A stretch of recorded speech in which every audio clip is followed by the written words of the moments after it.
जय हिंद दोस्तों, स्वागत है आप सभी का आज के इस वीडियो में। तो 5 जनवरी है। चलिए आज के न्यूज़पेपर को कवर करते हैं 10 मिनट में। तो एमएम अकेडमी ऐप अगर आपने डाउनलोड नहीं किया है तो ज़रूर कीजिए। यहाँ पर आपको वेरियस कोर्सेज देखने को मिलेंगे और प्लस डिस्काउंट भी चल रहा है। तो जीएस 1, 2, 3, 4 सभी कोर्सेज अवेलेबल है।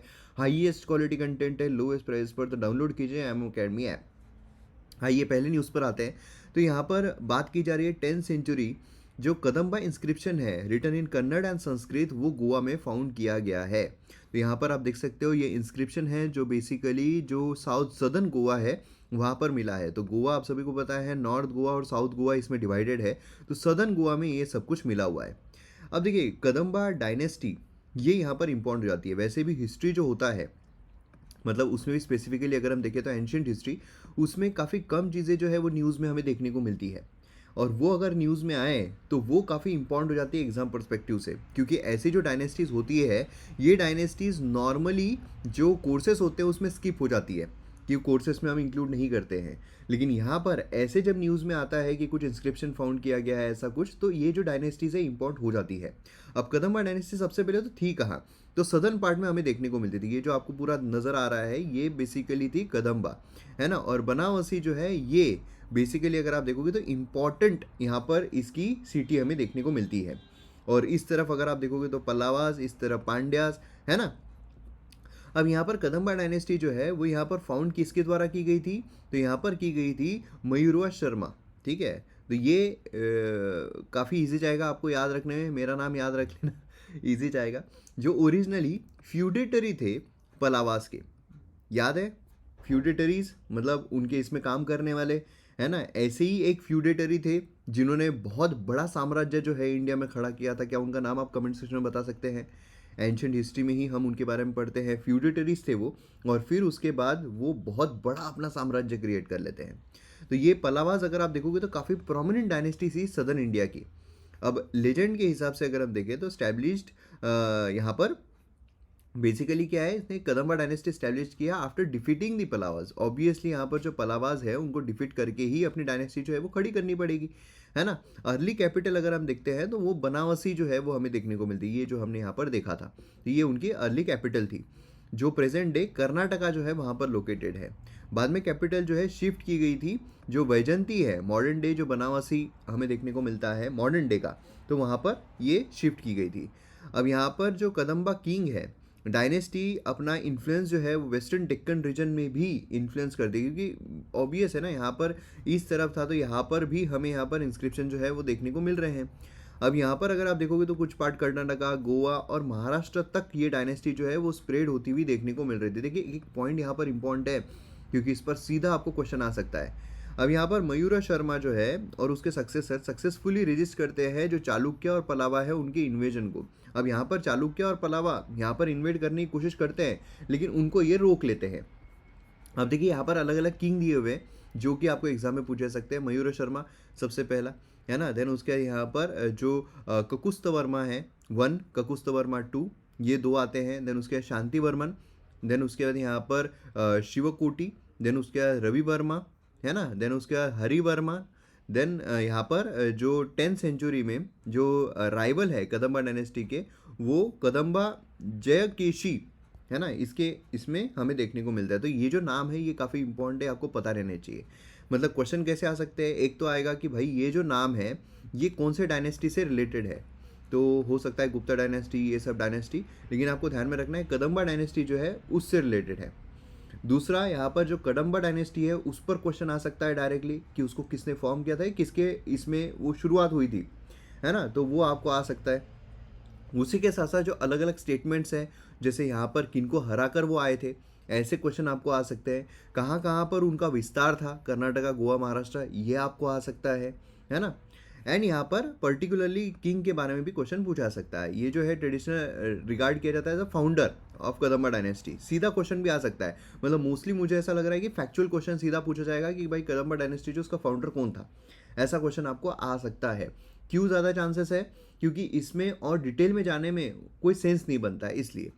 और उसी के साथ यहाँ पर 4th सेंचुरी सी में स्टैब्लिश की गई थी। ज़्यादा जो पूछा जाएगा किसको हरा कर आया था, तो यहाँ पर पलावास जो है। देन उसके बाद यहाँ पर ककुस्त वर्मा ये जो है ये मयूर शर्मा को सक्सीड करते हैं एज रूलर कदम्बा डायनेस्टी के।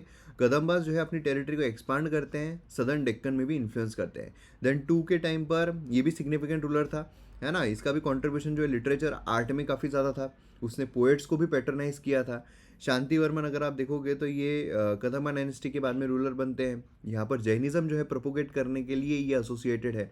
तो ये पर्टिकुलर राजाओं के बारे में पूछा जाए तो ये कुछ इंपॉर्टेंट चीज़ें हो जाती है ना। तो ये आपको पता रहना चाहिए, ये बहुत इंपॉर्टेंट चीज़ है, ये मैं आपको बोल रहा हूँ बहुत ज़्यादा इंपॉर्टेंट चीज़ है, ठीक है। ये क्वेश्चन मतलब समझ लीजिए कि प्रीलिम्स में पूछे जाने के 90% चांसेस है या उससे भी ज़्यादा चांसेस है कि ये डायनेस्टी के ऊपर क्वेश्चन आ सकता है। नेक्स्ट यहाँ पर हम आते हैं इलेक्शन कमीशन। यहाँ पर जो सिंबल है नई पार्टीज़ को सिंबल देने का, वो रूल यहाँ पर इन्होंने चेंज किया है, ठीक है।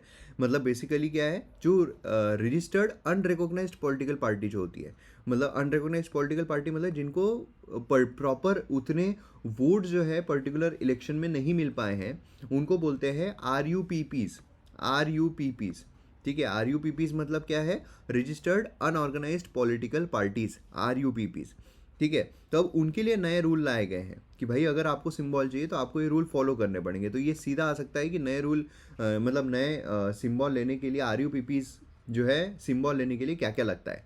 और इसी से रिलेटेड आपके लिए एक जो होमवर्क है वो ये है, आर यू पी पीज़ के बारे में आपको सब कुछ पढ़ना है, उस पर भी क्वेश्चन आ सकता है। आर यू पी पीज़ मतलब कब उनको अनरिकॉग्नाइज किया जाता है या फिर कब उनको अनरिकॉग्नाइज माना जाता है, क्या क्राइटेरिया है उसके पीछे, तो वो आपके लिए होमवर्क है, आपको कमेंट सेक्शन में वो लिखना है। Mandatory to furnish audit account last 3 financial year के, उनको ऑडिट अकाउंट रखने पड़ेंगे। एक्सपेंडिचर स्टेटमेंट जो है लास्ट 2 इलेक्शंस के वो भी रखने पड़ेंगे।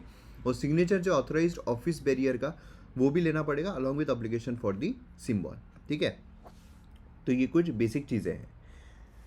अब देखिए यहाँ पर अगर आप देखोगे तो एक आर्टिकल बाकी कुछ खास न्यूज़पेपर में आया नहीं, एडिटोरियल बहुत बकवास है आज के। यहाँ पर अगर आप देखोगे तो बस ये हायर एजुकेशन जो है out of touch with skill requirement, job market में अभी स्किल की बहुत ज़्यादा ज़रूरत है, तो क्या ये इसके बाहर है। देखिए एम्प्लॉयबिलिटी क्राइसिस तो हमें देखने को मिल रही है, ऐसा नहीं कि जॉब नहीं है, लेकिन जॉब को पाने के लिए जो स्किल चाहिए उसकी कमी बहुत ज़्यादा हमें इंडिया में देखने को मिल रही है।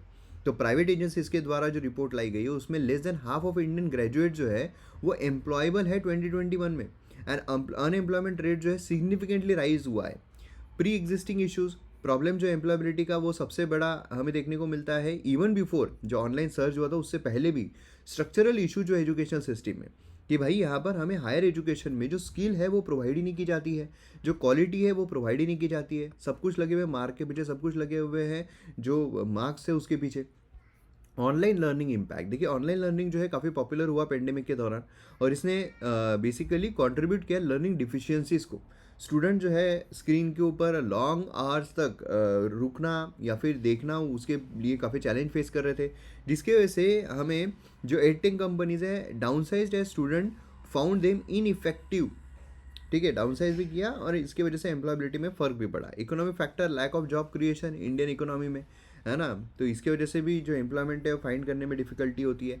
एग्रीकल्चर स्किल एनहांसमेंट जो है हायर एजुकेशन में is discuss is relation to change in primary sector like agriculture.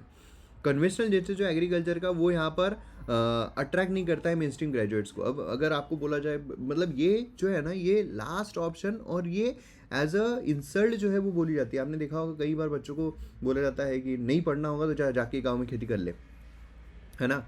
ये जो है ये इस तरीके से उसको देखा जाता है, लेकिन समझ लीजिए कि उसी में अगर कुछ रिवोल्यूशन लाया गया, उसी में ऐसी कोई स्किल लाई गई जिससे कि उसका प्रोडक्शन बहुत ज़्यादा हम बढ़ा सकते हैं, क्वालिटी बहुत ज़्यादा बढ़ा सकते हैं, तो अपने आप एग्रीकल्चर में भी बहुत ज़्यादा स्कोप जो है वो देखने को मिलता है, लेकिन ट्रेडिशनल वो अट्रैक्ट नहीं करता है। हायर एजुकेशन का रोल काफ़ी इंपॉर्टेंट है ना। जो डेवलपमेंट है नई टेक्नोलॉजीज़ का, innovation, entrepreneurship, startups and then research and development challenge, ये भी काफ़ी ज़्यादा इंडिया जो है वो रिसर्च एंड डेवलपमेंट में काफ़ी बड़ा चैलेंज फेस करता है। 0.7% ऑफ जीडीपी उसको एलोकेट की गई है।